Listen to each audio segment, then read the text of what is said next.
Bangsa Arya atau ras Arya pernah menjadi polemik dalam beberapa abad terakhir. Yang paling kita ingat mungkin ideologi fasisme Nazi yang diprakarsai Adolf Hitler, bahwa bangsa Jerman adalah bagian dari ras Arya yang menurutnya merupakan ras terbaik dari seluruh umat manusia. Ideologi Hitler tidaklah muncul dengan sendirinya. Wacana keunggulan ras Arya dan kulit putih adalah warisan kolonial yang mempengaruhi pandangannya. Ketika pendudukan Inggris di India, mereka menggunakan teori migrasi Arya sebagai alat pembenaran supremasi kulit putih dalam pemerintahan kolonial.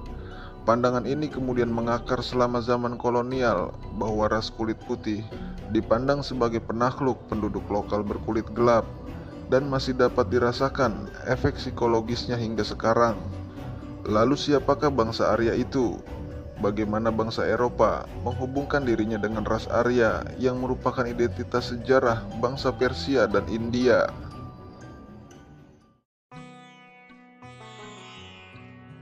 Pada abad 16 Masehi, para pelancong Eropa di India menyadari bahwa adanya kemiripan antara bahasa India dan bahasa Eropa. Hal ini kemudian mendorong penelitian dari abad 18 hingga abad 20, sehingga mendapatkan kesimpulan bahwa bahasa India Utara, Sanskerta, Persia, dan bahasa-bahasa di Eropa berasal dari sumber yang sama.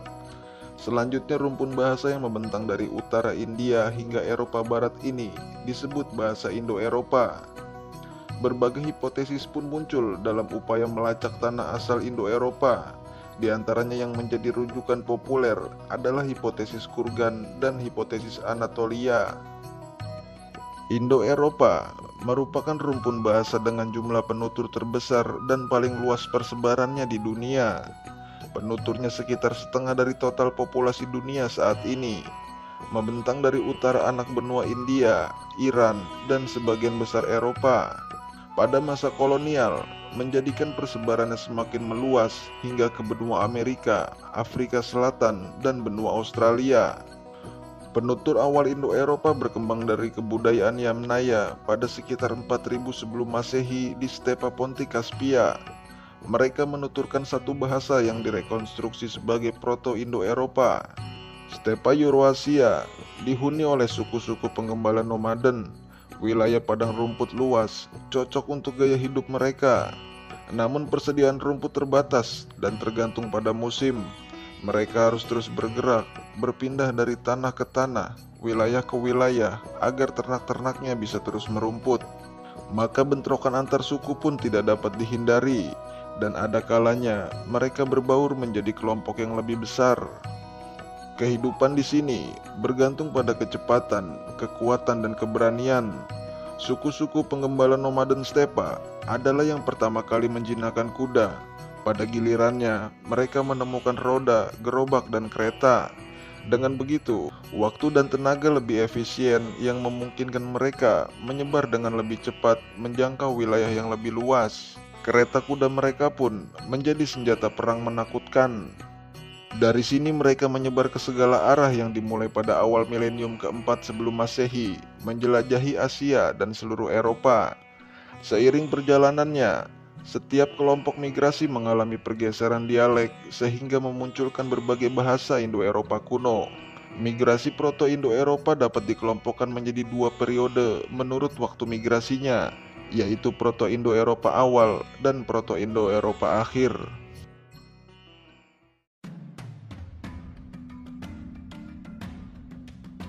Proto-Indo-Eropa awal terdiri dari cabang Anatolia dan Tocharia.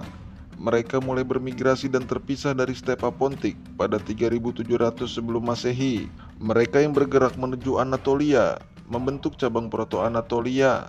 Pada perkembangannya, mereka akan membentuk bangsa penutur bahasa-bahasa Anatolia kuno, di antaranya bahasa Het, Luwik, Palaik, dan Lydian. Selanjutnya diikuti kelompok migrasi lainnya yang bergerak menuju Siberia Selatan yang akan membentuk para penutur bahasa Tocharia, dan kedua cabang ini telah punah.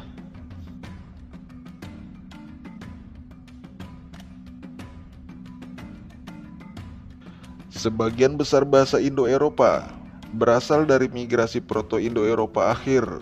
Gelombang migrasi ini Secara sederhana kita kelompokkan menjadi 3 kelompok utama menurut arah migrasi dan lokasi perkembangannya, yaitu kelompok Danube, kelompok Dnieper, dan kelompok Ural. Ketiga kelompok tersebut nantinya akan terpecah dan membentuk beberapa cabang di setiap kelompoknya sebagai berikut.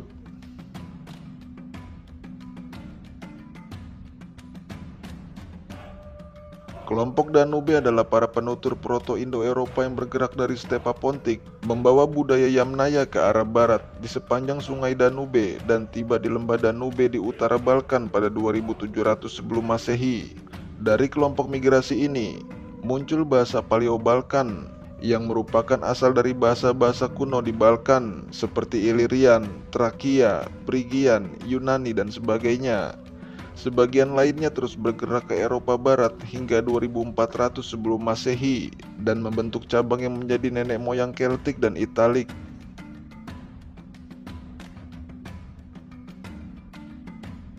Kelompok Dnieper berkembang beberapa saat kemudian di sekitar yang sekarang menjadi bagian negara Ukraina. Mereka menyebar ke Eropa Tengah dan Utara sebagai budaya Kordetwer. Pegunungan Karpatian memisahkan mereka dari kelompok Danube. Mereka yang bergerak ke utara hingga pantai Laut Baltik akan melahirkan penutur Proto-Baltoslavia. Sebagian dari mereka memisahkan diri untuk terus bergerak ke Jerman Utara dan Skandinavia Selatan yang menjadi cikal bakal para penutur bahasa Jermanik.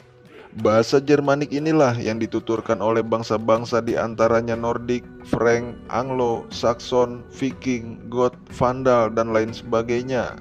Mereka adalah nenek moyang bangsa-bangsa kolonial dan sebagian besar penduduk Eropa Barat dan Utara modern. Bangsa Jermanik mulai menyebar dari utara Jerman dan selatan Skandinavia ke seluruh Eropa, hingga berhasil mengusir bangsa Celtic dan merebut Romawi Barat pada abad ke-5 Masehi.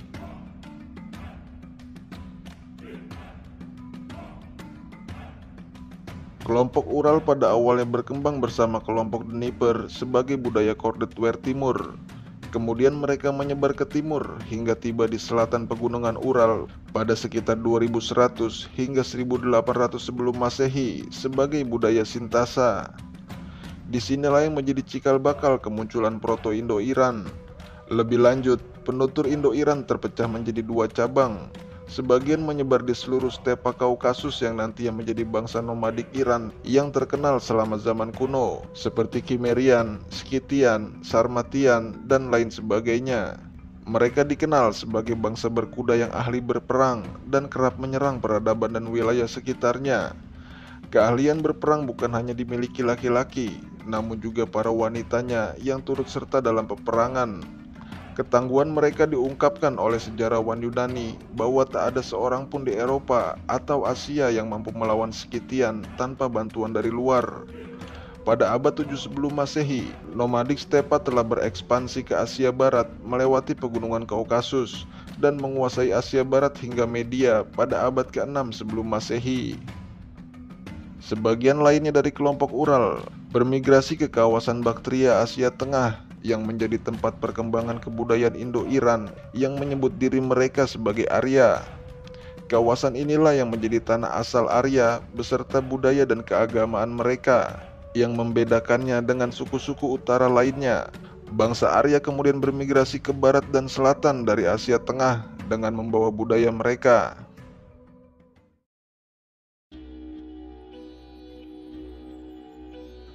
Pada 2300 sebelum Masehi, mereka yang berasal dari kebudayaan Arya telah mencapai Asia Barat yang dikenal dengan bangsa Hurri. Bangsa Hurri mendirikan kerajaan Mitanni pada 1600 sebelum Masehi yang menjadi kekuatan utama di Mesopotamia atas hingga Levan. Kerajaan Mitanni menjadi sekutu dinasti Tutmos Mesir untuk menghadapi kekuatan Het di Anatolia setelah sebelumnya merupakan saingan Mesir. Namun kerajaan Mitanni akhirnya harus menyerah pada Het. Kemudian kebangkitan Kekaisaran Assyria Tengah menyerang dan menguasai mereka menjadi bagian provinsinya. Sementara migrasi Arya ke selatan yang kemudian dikenal dengan bangsa Weda telah mencapai lembah Indus antara 1700 dan 1500 sebelum Masehi. Migrasi ini selanjutnya menggantikan budaya Harappa dan Mohenjo-daro dengan budaya Weda. baik dengan invasi maupun akulturasi jangka panjang. Namun yang pasti, dominasi Arya bersamaan dengan berakhirnya peradaban lembah Indus yang merupakan peradaban perkotaan maju di India Utara dan perpindahan besar populasi peradaban lembah Indus ke selatan. Sisanya yang bertahan lalu diserap ke dalam budaya Arya. Bangsa Indo-Arya kemudian memainkan peran penting dalam perkembangan agama, sosial, dan politik di India. Pada periode Veda, di mana tempat kelahiran agama Veda tertua, kebudayaan Arya berpusat di Punjab Utara sekitar 1500 hingga 800 sebelum Masehi, kemudian meluas hingga Gangga Barat pada 800 hingga 500 sebelum Masehi, yang menjadi periode Veda akhir dengan pusat kebudayaan di Kuru dan Pancala, di mana Brahmanisme berkembang. Hinduisme selama periode Veda memiliki perbedaan signifikan dengan Hinduisme saat ini. Periode perkembangan selanjutnya diikuti dengan periode urbanisasi kedua yang ditandai dengan kemunculan Mahajanapada, yaitu 16 kerajaan kota besar bangsa Arya yang membentang dari barat laut India hingga daratan Champa di timur.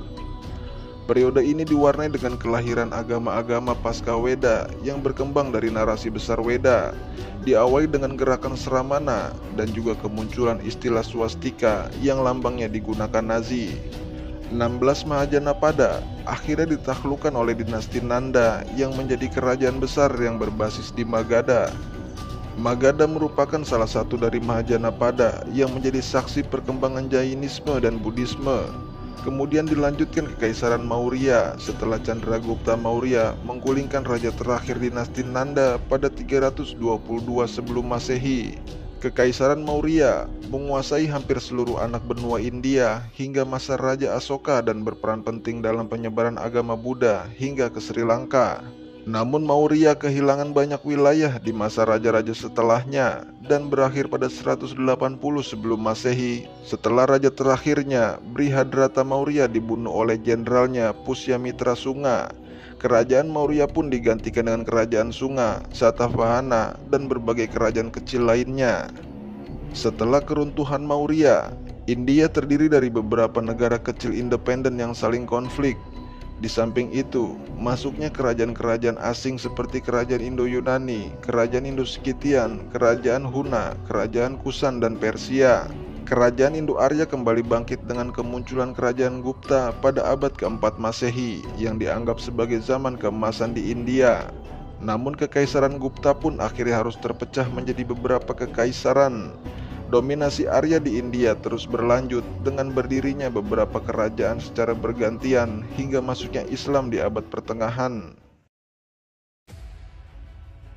Beberapa abad setelah migrasi Arya ke India, sebagian kelompok lainnya dari budaya Arya di Baktria bermigrasi ke barat.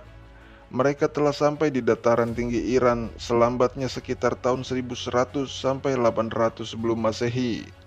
Nama Iran sendiri berasal dari kata Arya yang berarti tanah orang Arya. Berpisahnya bangsa Iran dan Weda di India bukan hanya perpisahan geografis semata, namun juga berpisah secara budaya dan bahasa yang masih memiliki hubungan erat. Sebagai contoh, bahasa mereka yang bermigrasi ke Iran adalah Avesta, yaitu bahasa Iran kuno yang masih bertahan dalam kitab suci mereka. Sedangkan di India berbahasa Sanskerta. Golongan agamawan di Iran disebut Magi, sedangkan di India disebut Brahmana. Di Iran berkembang agama Zoroastrianisme yang menyembah Ahura Mazda sebagai Tuhan tertinggi. Agama ini dibawa oleh nabi mereka bernama Zarathustra. Tak ada yang tahu pasti kapan ia hidup, mungkin sekitar 1200 sebelum Masehi atau 600 sebelum Masehi, atau mungkin lebih tua lagi. Bangsa Iran mendirikan kerajaan yang pada waktunya menjadi imperium terbesar di dunia, dimulai dari kerajaan Media atau Medes, kemudian dilanjutkan dengan kekaisaran Persia Achaemenid pada tahun 549 sebelum Masehi. Kekaisaran Achaemenid berkuasa atas multi etnis dari lembah Indus hingga Balkan dan dari Asia Tengah hingga Mesir. Dengan kemunculan imperium Persia ini, maka mengakhiri hegemoni imperium Mesopotamia dan Mesir. Achaemenid bertahan hingga 330 sebelum Masehi setelah ditaklukkan oleh Alexander Agung dari Makedonia. Setelah kematian Alexander, Kekaisaran Makedonia terpecah menjadi beberapa kekaisaran dan menjadi awal zaman Helenistik. Bangsa Iran sendiri berada di bawah Kekaisaran Seleukia, yaitu kekaisaran Yunani yang menguasai Anatolia Selatan hingga Indus.